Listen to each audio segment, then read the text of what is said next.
Hey guys, welcome to the Farmers Talk podcast on Meet My Neighbor Productions. Today I'll be speaking with Jennifer Martin, who's an associate professor with Colorado State University.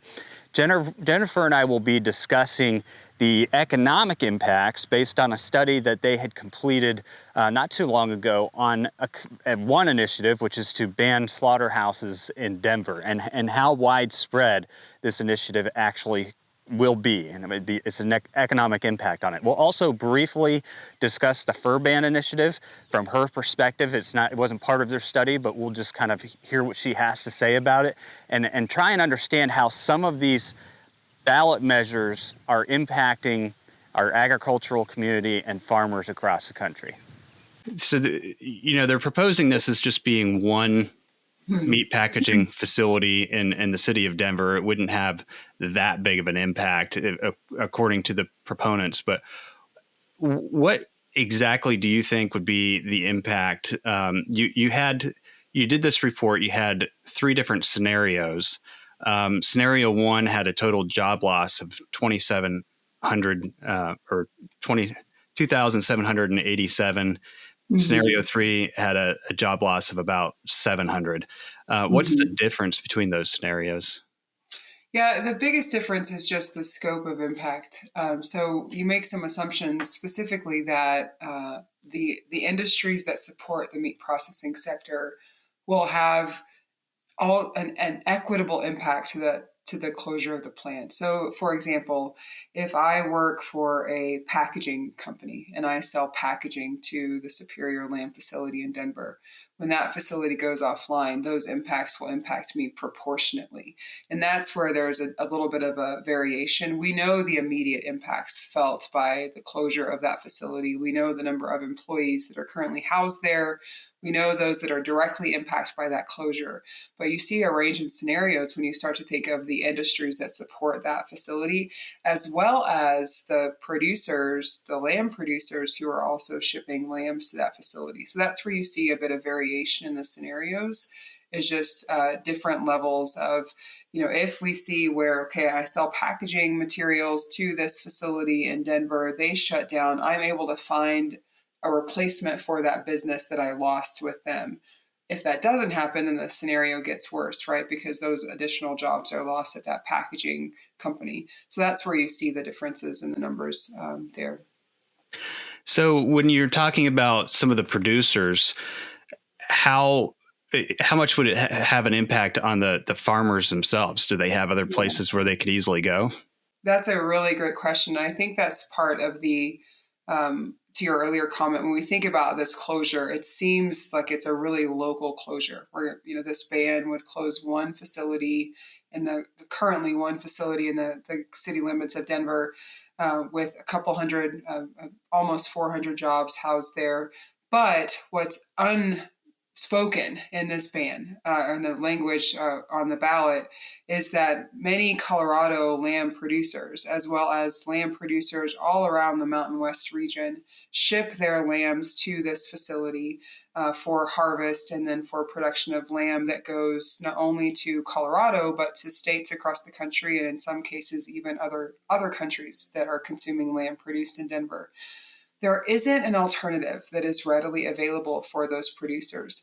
And that's for a couple of different reasons. We did have a facility housed, another similarly sized facility housed in Greeley that closed down a couple of years ago.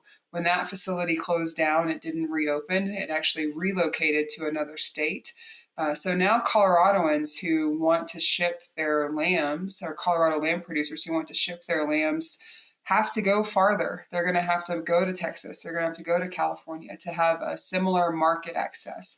The other part that I think folks forget is that market access piece. While we do have lots of small processors, so small meat processors in the state of Colorado, around 150 of those, they don't have the same market access that a plant like Superior Lamb has. So while I may be a lamb producer in Colorado and I shipped my lambs previously to Superior Farms in Denver, if they were to shut down as a result of the passing of this ballot initiative, let's say I did go to a small processor in a neighboring community. They don't have the market access of getting the lamb that I produce into the grocery stores or into the restaurants or the hotels. And in order for them to get that market access, it takes a lot of work and effort and time.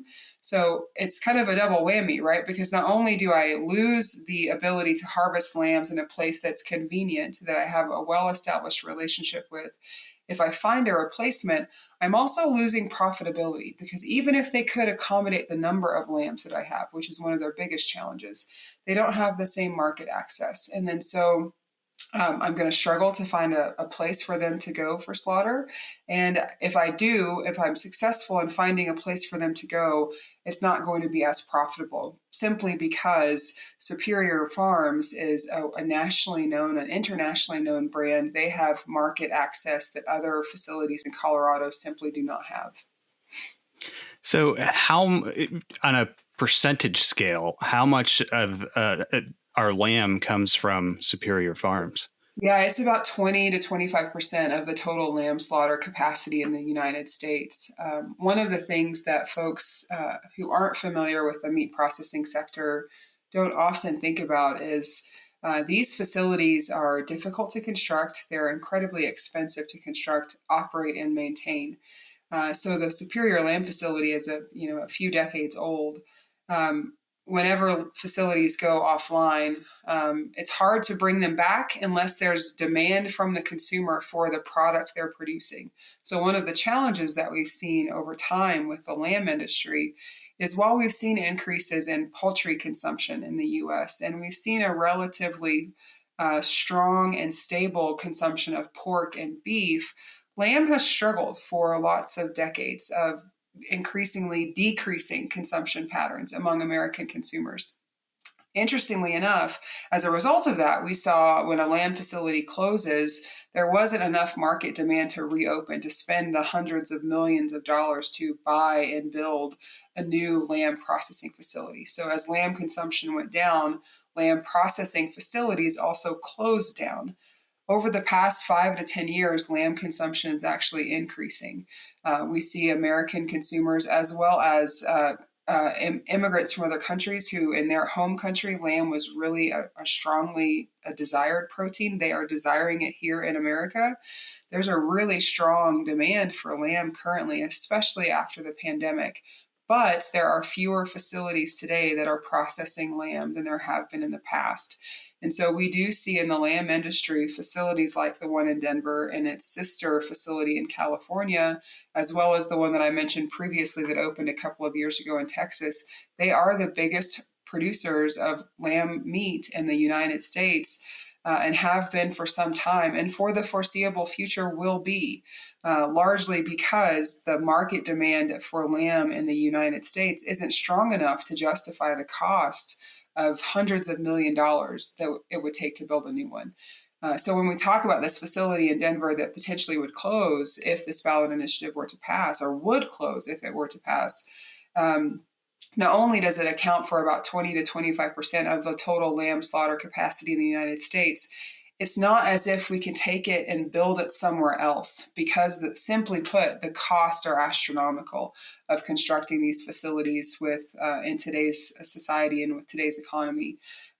We would lose almost immediately 20 to 25% of our lamb slaughter capacity. And we know from our beef industry, for example, when they lost for a very short period of time a roughly equivalent amount of slaughter capacity, it takes years, if not decades, for the industry to recover from that. With what we know about the lamb industry and lamb consumption being increasing, but still not to the point of beef, pork, or poultry, it may not recover. And then our concern from an industry perspective is, if we lose 20 to 25% and it takes decades to recover, or potentially never recovers, those producers will go out of business because they won't have a place where they can ship their lambs. The places they do ship their lambs to aren't going to allow them to make a profit, and they'll simply quit producing lambs.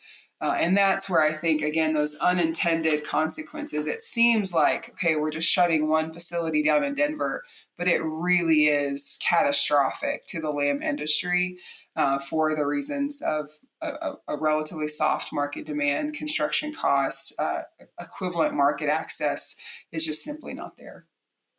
Yeah, so it would have not just an impact on jobs and the economy, though. What you were just describing, it would have an impact on our national meat supply and Absolutely. accessibility to traditional foods for people who desire particular foods.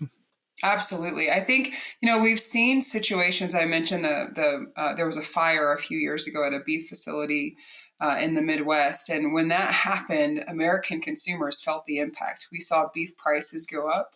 We saw lots of supply chain challenges because we lost slaughter capacity for beef, and beef demand in the U.S. is really strong. We would see the exact same thing in the U.S. and specifically in the lamb consumption space.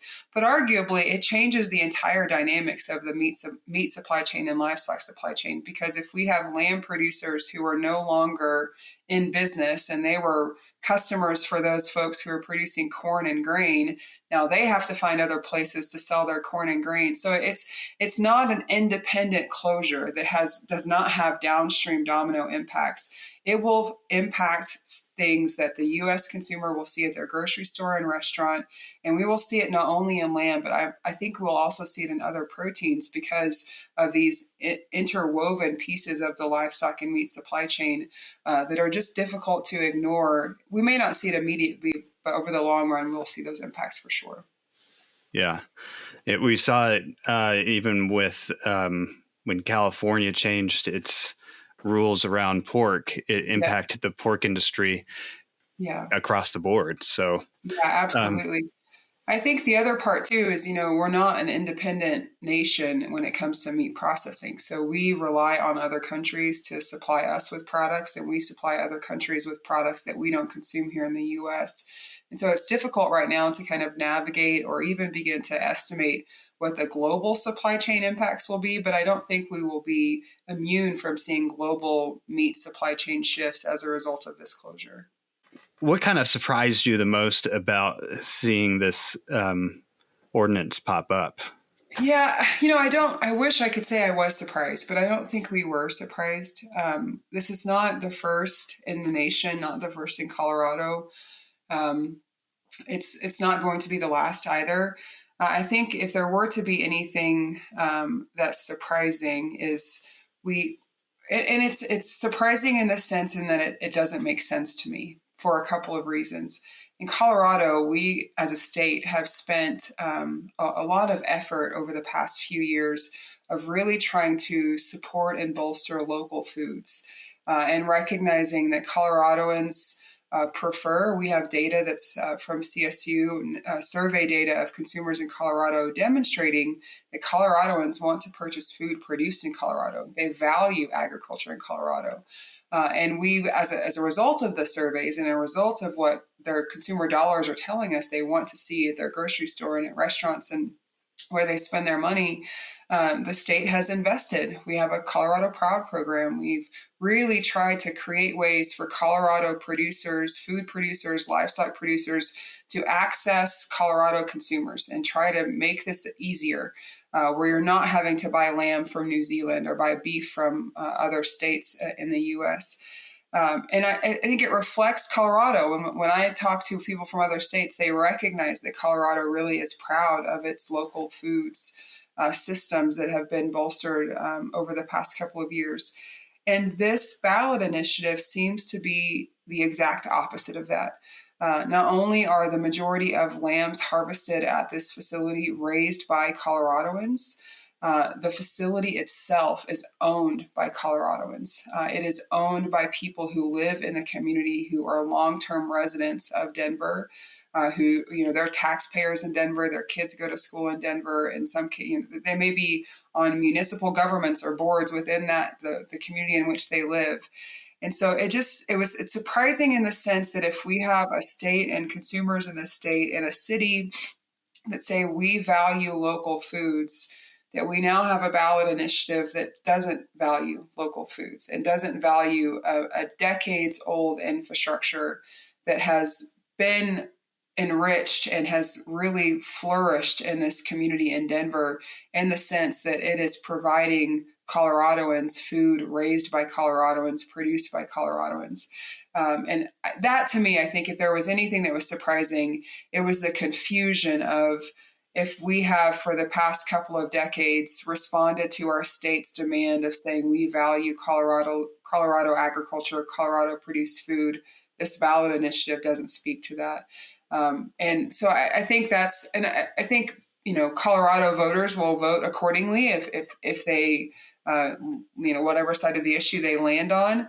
But I think it's just a counterintuitive initiative to a state that has, for the past couple of decades at least, and even historically, when you think about the role of agriculture in Colorado, it just seems to be an opposite or in conflict with that commitment we've made as a state to local foods. So that's probably the thing for me personally that's most surprising is this going to be a change in our state and saying we don't value local foods? I don't think that's the case, but it's interesting that there's a ballot initiative that really questions if we are committed to supporting local foods. Yeah, and another thing is they talk a lot about the environment in this, but Colorado is a very temperate environment. It's very fragile range, and without having some sort of ruminant out there to break down the dry vegetation, it's going to slowly turn into desertification. I mean, it slowly breaks down. So it's interesting. The way that they've pitched it is these are factory farms, but these are range animals that are out there maintaining those grasslands. Yeah. And I think, the assumption that, okay, we can still raise lambs in Colorado, but we just can't harvest them in this facility in Denver. One of the challenges with that assumption, and if we make that decision from an environmental perspective, if there were to be a strong case for this facility in Denver is not good for the environment, I think one of the challenges with that, the trade-off is that then we're having to ship lambs hundreds of miles to be harvested in another state. And so the net trade-off is zero, and arguably is even worse because now we're having to ship lambs farther to get them to a facility that is going to have an equal impact on the environment as our one house here in Denver. And so I think from a totality perspective, could you make a case potentially, maybe they can make a case for the environmental impacts of meat processing facilities, but these lambs will still be harvested. They're going to go to another state. They're going to be shipped across to another state for hundreds of miles, not only having an environmental impact in that alone, but then think about the animal welfare implications of having to ship lambs to other states when we can also just harvest them in our own state. And so I think this idea that this is a positive for the environment is pretty naive because it doesn't have a whole lot of legs when we think about the shipping costs, the shipping impacts that are going to happen, and the fact that we're just moving any impacts from an environmental perspective from one state to another. I don't see a whole lot of merit to that argument. Now, are there things that Superior Lamb can and should and is doing actively to improve their environmental impact? Absolutely. They're just like every other meat processor and livestock producer in the country right now who is learning as we go and trying to do things better and continuously improving all of the things that go into meat processing and livestock production. So the argument that getting rid of it is going to fix the problem is not valid, in my opinion. And I think we have to also acknowledge that as information comes out about environmental impacts of livestock production, our livestock producers in Colorado are among the first in the country to really embrace innovation and do things better because we recognize the value as a state that agriculture plays here, and our agricultural producers in our state are leaning into the research and resources being provided to them by the agricultural community to do things better. And so I think it's in some spaces a disservice to the producers and the processors in saying that they're not doing anything to improve environmental impacts because they certainly are. And sometimes that's not what we see on the news. It's not something that gets headlines, but that's the work that they do every day to make sure that they're not only producing lambs in a safe, sustainable, and a humane production system, but they're also doing it with the future in mind and making improvements every day so that they can continue to produce lambs to feed Coloradoans and Americans for generations to come. Yeah, it doesn't sound like a very pro-animal future to be shipping animals hundreds of miles to another facility. No. And that's one of the things that's not part of our report, because we didn't really dive into the research. There's a little bit of research, and we've not done most of that research here at CSU. But that question of, when we think about sustainability in a total perspective, it's not just greenhouse gas and methane emissions. What about animal welfare? What about the welfare of the workers who are now losing their jobs? Have to go, and not only they're losing their jobs, they're losing their retirement. They're owners of a company, and I worry personally a lot. I tell folks about, as a meat scientist, as a person who does research in the agricultural community, I feel really equipped to talk about the pros and cons of this ballot initiative from a livestock and meat industry perspective. But one of the concerns I think we should talk about more, and it's not in my wheelhouse, but we have workers who are at this facility who do an incredibly hard job every day.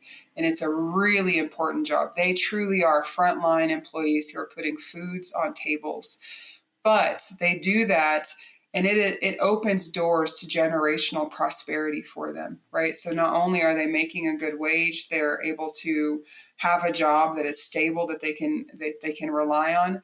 But because of the structure of this facility and this company, they own the plant they work in, and taking that away from them, I just think socially, what cost are we now putting on these employees who've invested a lot of time, energy, effort into a facility that is giving back to them for generations? I just worry about the generational impacts for this population of employees, and not just the employees themselves, but their families, who will be impacted for years to come, when not only do they have to find new jobs, but then they have to find new ways to fund their retirement because they no longer own the facility that was once there.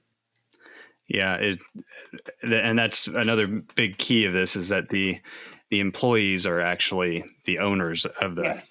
of the company. One last question for you. Have you looked much into this fur ban that's been proposed as well, and the economic Yeah. impacts of that?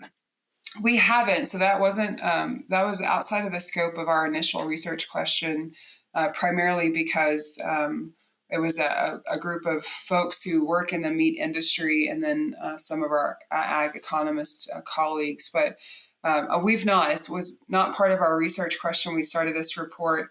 We have gotten requests to consider additionally the economic impacts. I don't know that that's something that we would be able to get done before the election, but certainly something that we have our ear to the ground about. Additionally, kind of examining the large scale impacts outside of the more immediate impacts of the ban. Because from what I was understanding from Paul Andrews, it would impact all pelts. So Yes. Nothing made from an animal pelt could be sold in Denver. I mean, that would seem like it would have an even greater impact as far as the retailers in Denver and some of the events in Denver. Yeah, I think, and again, like one of the challenges, and this is not part of our research, so I'm just speaking kind of anecdotally from some of my knowledge and kind of awareness of the industry itself. One of the challenges that we face in the U.S. is when we have an animal industry where we use animals for food, but we also use products from those animals for textiles and clothing and things of that nature. As that industry changes, as the fur industry changes or the leather industry changes, it places real strain on our meat processors and our livestock producers. So much so that many of our small meat processors in the state of Colorado, their number one expense, aside from labor, is disposal of hides, where there isn't a market for leather. They can't sell a beef hide. They can't sell pig skins. They're having to actually dispose of those products in the landfill and pay for them to be disposed. So the more we change our ability to market animal products, then we are impacting the production of those animals in ways where at the meat processor level, they're having to pay for disposal of those products. That cost is then passed back to the livestock producer, who becomes less profitable.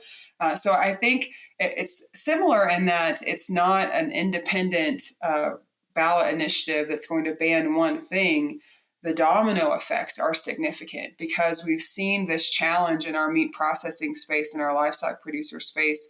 The less reliant we come on animal products, but still have an animal production industry, we really strain the production industry and arguably the environment. One of the things that we talk about often in the meat processing sector is if we want to become more sustainable as a country and a food system, it is not sustainable to say we have high value products from these animals that we are paying for their disposal in a landfill. That is the opposite of sustainability. And it's not because the processors want to do that, it's because there's no market for those products. And so I think, again, in this space of we're eliminating markets that are really, really important to the other parts of the industry that are critical to our state's infrastructure. Yeah, I mean, you said unintended consequences. I kind of feel like they were intended. Yeah, and absolutely. I think that's one of the other parts that, again, like this is not going to be the first, and potentially it hasn't been the first, potentially not the last time that we see ballot initiatives like this. One of the things that we try to do at CSU is equip voters with information that's based in fact, because certainly there are very emotional responses to fur and meat and animal harvest. And people are going to fall on either side of that argument. But when they're in the middle, I think it's really important to make sure that we inform with resources and data and not emotion, because there are, even if you make an emotional decision, if you make something that aligns with your personal values, just being aware that there are consequences of those decisions that you aren't as an individual immune from, and that you will see on your plate, you will see in your grocery store receipt. And so I think wherever folks fall on either side of the spectrum, our role as a university is just trying to say, here's the data, here's the impact if it passes. You decide. You can pick whichever vote you want to make, but we want to make sure that you're making a vote with a full suite of resources and knowledge to understand the impacts of whichever direction you fall.